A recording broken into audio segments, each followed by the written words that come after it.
All right. Finally back from the mid-season break. Once Upon a Time comes back on with the 10th episode of season 2, titled The Crooked Game. The character backstory in this episode is Snow White, Prince Charming, and the Evil Queen. The viewers for the mid-season return was 9.1 million people, so that's good. It show's so awesome anyway. So yeah. All right. Recap of the episode. All right, we start off back as we last seen. We know Captain Hook and Cora finally made their way to the storybook. So as they are Hook's like they should go their separate ways and he needs to skin his crocodile. As he walks away, Cora transports behind him and transports from behind to in front of him. And she said that going to storybook alone is a bad idea. Hook's like they had a deal, and for Cora to get out of his way, Cora says she's doing him a favor, and she asks how could mm, she asks him how could she transport from one place to another. And Hook realizes that there is magic in Storybrooke. Cora says that magic in Storybrooke would make matters a bit more complicated because Mr. Gold would have his power back. Obviously, he's after Rumpelstiltskin, the Dark One, and Regina, the Evil Queen, definitely would have her power back, along with the fairies and everybody else in Storybrooke. And if Hook chooses to go to Mr. Gold, that would empower him. Hook knows what would happen and listens to Cora. They then meet a fisherman who asks if they need anything. Hook says they're fine, and the fisherman says they have a nice vessel. Cora asks him what vessel is he talking about that she makes the ship invisible. The fisherman says that was a cool trick. He asks Cora if she's some sort of magician, and then Cora turns him to a fish. Poor fisherman. All he did was ask me questions. Now, back in Storybook, we have Mary Margaret and David Nolan are shown making up for lost time in the bedroom when Emma and Henry walk in on them. Henry is unfazed and asks why how come they are still in bed. Emma is shocked at looking at her parents making out. Even if she's even at this age, you can still be shocked by finding your parents in bed with each other. Even David jokes about they are still able to give Emma some embarrassing childhood memories, even though they have been absent from her life. I'm glad they found it funny. Then they go back and back to it. I'm like, okay, Snow White, Prince Charming. Y'all working on the second child? Okay. Back in um, flashback to ancient, previously in the Channel Forest, we have the Oval Queen looking at a burning village when one of her knights approaches her and tells her that the forces of King George have been failed and King George's location is unknown. She asks the knight for the location of Snow White, and he informs her that she's on her way to meet Prince Charming. Um, Evil Queen doesn't care how many lives are lost. Snow White is to be kept away from Charming until she can meet with her. Snow White is running through the woods when she trips on a rock and Regina approaches. She offers the Queen parlay, a chance to negotiate surrender. When the Evil Queen states that she asks for Snow White's death, Snow White calls upon the Blue Fairy, who descends from the sky and throws fairy dust on Regina, paralyzing her and rendering her powerless. Charming comes out of hiding and tells the Queen that because of her bloodlust, she had lost her position as Queen, and the kingdom now belongs to himself and Snow White, which does make sense because technically it belongs to Snow White anyway, because she is technically the rightful heir to the throne, because her dad, you know. Anyway,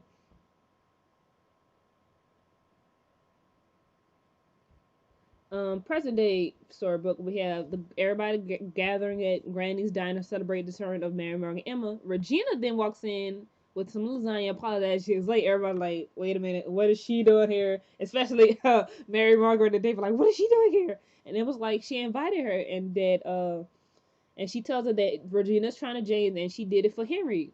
Cause that's pretty much Regina's main goal for change is Henry. She wants Henry in her life. I mean, yeah, she's the evil queen and everything, but she's not gonna hurt that child. She loves that child too freaking much to try to mess it up. I mean, and she's seriously trying to change. I mean, Emma did some bad things in her life, but she changed. I mean, everybody has a chance to change.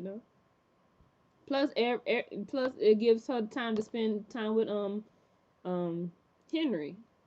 So as the party is going on and everything, pretty much nobody's really socializing with Regina. They even asked if she poisoned, put some apples in the lasagna. I'm not sure how that would taste, apple lasagna, but I guess you could try it.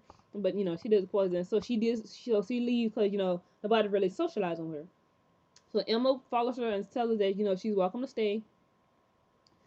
And Regina says she's glad she got to spend more time with Henry, and she feels that she is changing. Regina asks if she'd be allowed to see Henry more often and that she has his room ready for him to come home. Emma tells her that she does not think it's best, and the two begin to argue. Regina tells Emma that she knows nothing of parenting and that she should talk to David, who has taken care of Henry while Emma was away, just like she was. Emma turns to walk away, and Regina apologizes for yelling at her. Emma accepts Regina's apology and tells her that she has spoken with Archie Hopper, who has told her Regina is trying to change.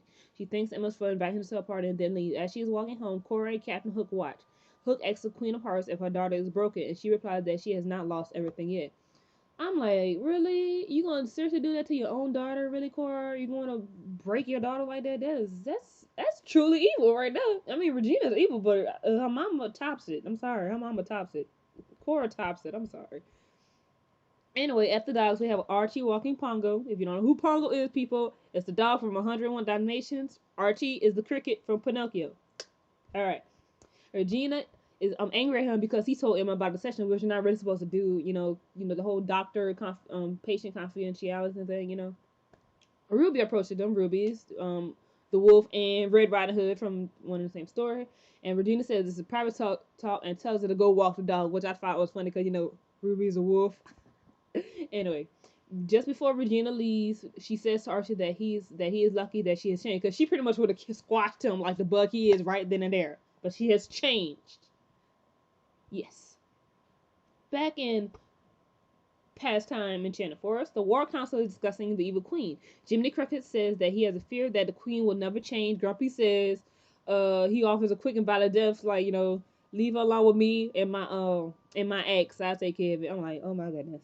When the Widow Lucas, I'm not who's Widow Lucas, because I mean, I know my basic fairy tale. I don't know all of them. So let me see who Widow Lucas is. I'm gonna let that upload for a minute. And he suggests that they banish the queen to another realm. But Riding Hood says that the queen is their problem and they can't just send her to another realm, because then she's gonna torture those poor people. It's like pretty much not a good idea. So Charming says that as long as the evil queen lives, the kingdom is in danger, and decides they must kill the queen. Snow then asks if killing the queen is the right thing to do, and Charming says as long as the queen lives, she will kill Snow White. Ooh, excuse me. Oh, Widow Look is the grandma. Okay, I was like, I didn't know her name and think. Okay, it's grandma. I got it. Grandma from Red Riding Hood. Okay, I just don't call her grandma. Anyway. Back in present day storybook, it's late at night, and what seems to be Regina, is walking towards Archie's office. Ruby sees her walking out, and she seems a bit suspicious. When Regina knocks on Archie's door, she says she wants to have a talk. As Archie is getting Regina's file out of his cabinet, Regina suddenly appears behind Archie and immobilizes Pongo, and she's choking the life out of him, and she then sucks the life out of Archie. When she leaves the office, she walks in the alleyway and transforms back into her true self, which is Cora. Oh my god, Cora, you're so evil! Next day, Emma and Henry are having breakfast and discussing what it's like to be in an enchanted forest. When they had leave the diner, Emma and Henry run up to Pongo, who he barks, repeat like, "Arr, arr, arr." Ruby comes out like, something is wrong. Her dog senses are tingling. Anyway, Henry walks off to school, and Pongo runs into office where Emma and Ruby find him dead. Emma asks who could do such a thing, and Ruby says she thinks she knows who it is, because who she saw was, Anyway, at the Storybrooks Shelves Department, Emma and David are interrogating Regina on the death of Archie. She is both upset and angry. Upset that Archie is dead and angry that she's being accused of this crime. She asks them why would she kill Archie after everything she has done to change. David says, like, you've been caught before and you've been given the chance to change before and you didn't change. So why would this time, pretty much be every different? Like, really? We gave you a chance before, you didn't change, so I'm going to trust you now. Back in Enchanted Forest is the day of the Queen's execution. This pastime. Grimmer Cricket asks her if she has any last words. She's like, yes, I do. And she says she regrets. She regrets that she ain't caused more pain, more misery, and she regrets not killing Snow White. And as soon as the arrows, Charming tells the guards to shoot at her. Snow White yells, stop. and she says that Snow says that killing the queen is not the way to punish her. So then they escort Regina back to her cell, and she has an evil smirk on her face because she knows that because of her pure heart that she would not allow that to happen. Present day storybook. Mary Morgan asks David, Mary Morgan asks Emma and David what they should do. David says lock up. Emma says no because they cannot refute Regina Gute. So pretty much she's innocent until proven guilty at this point. Back in for Charming, past. But Charming is up with Snow White. Snow says Regina could change and she can become a better person again. All she needs is a chance. So then Rumpelstiltskin appears. Of course, it's Rumpel, and so they end up making a deal to see if Regina can change. Now the deal is, pretty much if she's gonna see Regina by herself, and if she tries to kill her, well she's not because he then enacted some sort of potion was unable to kill Snow White. Regina tried to kill her, then obviously she's not gonna change.